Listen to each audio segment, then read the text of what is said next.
That's a very interesting question. I understand that point of view, and I've sort of fought against it my whole life in lots of ways. I don't believe the purpose of the university is objectivity. I believe that the purpose of the university is the expansion of knowledge, the understanding of truth. The question is, how do you get to understand knowledge and get to truth? And there is one point of view, and it's widely respected, and you see a lot of it in the realm of media, and as well as in some of the older views of academia. The idea is that you seek to be neutral and objective and fair and not allow yourself to be swayed. And the opposite point of view, which is sort of my view, a kind of liberty model of the university, is the way you get at truth is to have lots of different people fighting over it. Not everybody trying all to be the same, moving in the same direction of objectivity. And so I come at this at a very different point of view.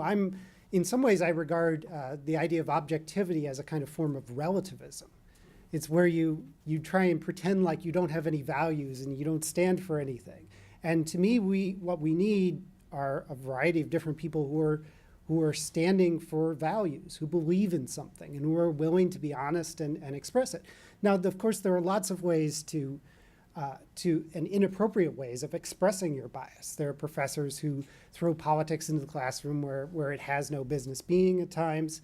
And there are certainly cases where you can find professors who are dismissive and other people who are dismissive of views they disagree with. And in all of this, it's very difficult to try and get people, I think, to respect other people's viewpoints when they disagree with them. But I don't see objectivity as the answer, because I think what objectivity as a goal leads to is people assuming that they're the ones without any bias, that they're the ones who have the truth, and everybody else is biased and not objective and unfair.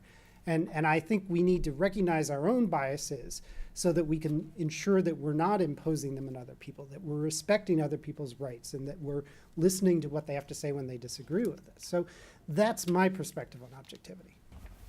I got kind of a dialectic answer to that.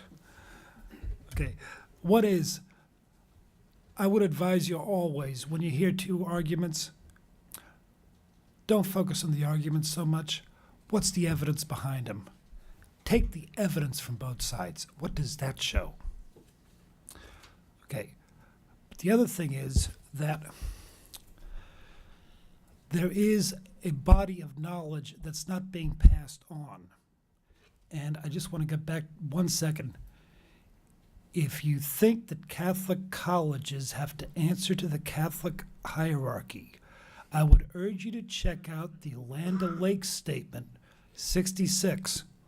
Notre Dame, Fordham, Georgetown all signed on to this, pledging independence from the magisterium, that's the Pope, and the government. They kind of ad-libbed on that afterwards and took a lot of federal fundings.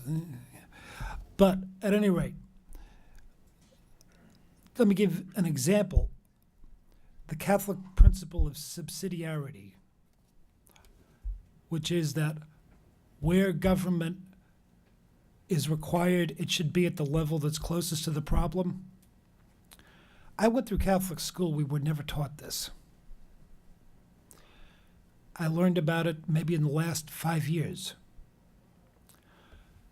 You can like that principle, I'm kind of crazy about it, or dislike it, but you should know what it is. Multiply that out. That's what's missing in education today.